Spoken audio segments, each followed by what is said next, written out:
Je décoffre aujourd'hui, J+10. C'est beau comme rendu ça, hein. C'est beau, c'est lisse. Il y a quelques toutes petites bulles qui sont pas ressorties, mais ça, on sent pas les couilles. Moment de vérité pour le linteau, ça fait 28 jours qu'il a été coulé, donc normalement le béton armé a atteint 100% de sa solidité. En fait c'est mon premier linteau, donc je sais pas trop si ça va tenir. Ouah. Ça craque. C'est la fête.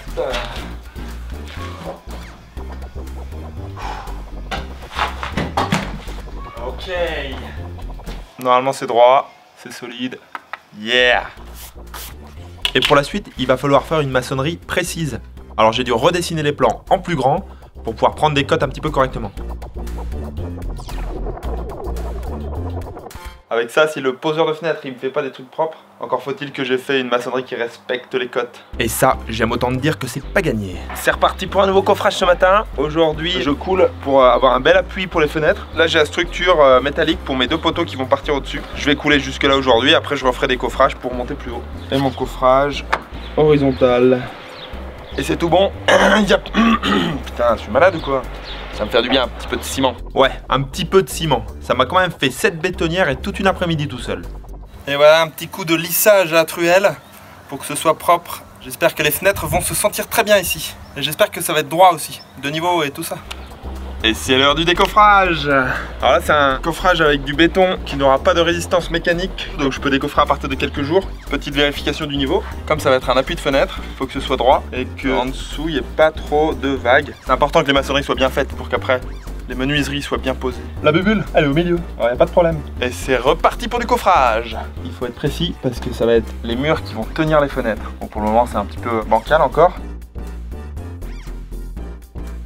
Voilà, ça continue à bien se construire cette affaire. Là, j'en suis à fermer les coffrages. Encore un chaînage de 15-15 avec des barres de 10 pour les planches de coffrage. Comme la poutre qui part à l'oblique est à 45 degrés, il suffit de faire des découpes à 45 degrés avec la scie circulaire. Et la finition devrait être pas mal. Ça se remplit ce bordel.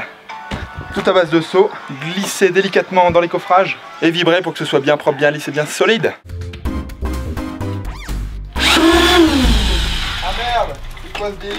J'ai une fuite. Ah Solane, arrête tout! Y'a les vis qu'on lâché! Non! Ouais! Oh putain, oui! Et voilà, quand on fait des petits coffrages de merde! Voilà ce qui arrive! Explosion du coffrage, pas assez de vis. Mais... Ouais, pas du tout assez là. Et voilà, comment perdre 1 heure à tenter de réparer tant bien que mal un coffrage explosé. Tout ça parce que j'avais sous-estimé la force du béton vibré. Ça pousse sur les cloisons, ça pousse! Hein.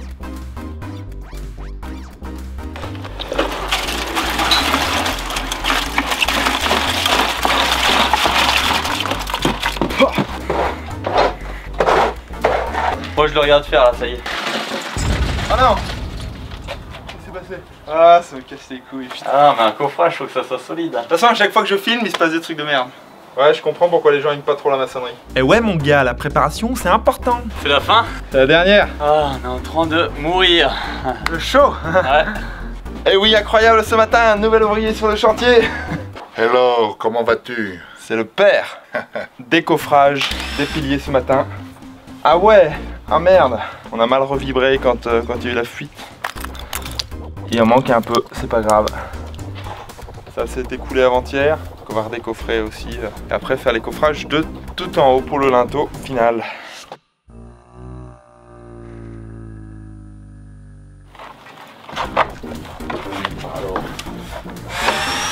Attention!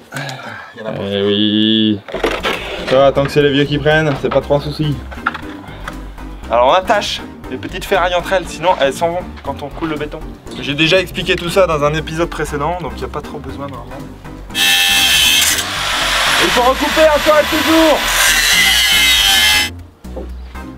Et voici les petits chapeaux qui vont venir se placer au-dessus du coffrage quand nous allons couler le béton. Tu mets ça sur internet après? Bah bien sûr, Passion Rénovation. Big up Sylviane.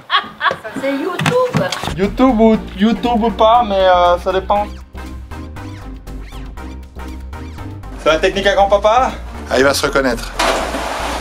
Voilà, la totale. Et le casque sur les oreilles, c'est pour pas entendre les conneries que je dis. Voilà. Voilà.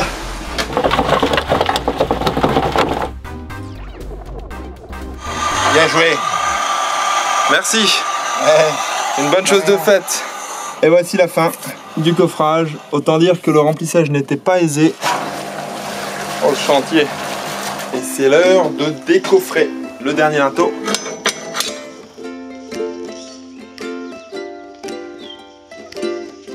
Je crois que quand on en arrive là et que c'est fini, c'est important de prendre quelques minutes pour apprécier le travail quand même. Merci à tous ceux qui ont suivi cette première étape du chantier. Le mois prochain, je vais faire poser les fenêtres par un menuisier et j'espère qu'il va me dire où ça va, les coffrages sont à la bonne dimension. Et vous allez pouvoir suivre tout ça en vous abonnant. C'est gratuit, ça mange pas de pain et ça fait plaisir. Et si le concept te plaît, clique sur le pouce. Non, celui vers le haut. Ah, bon, bah tant pis.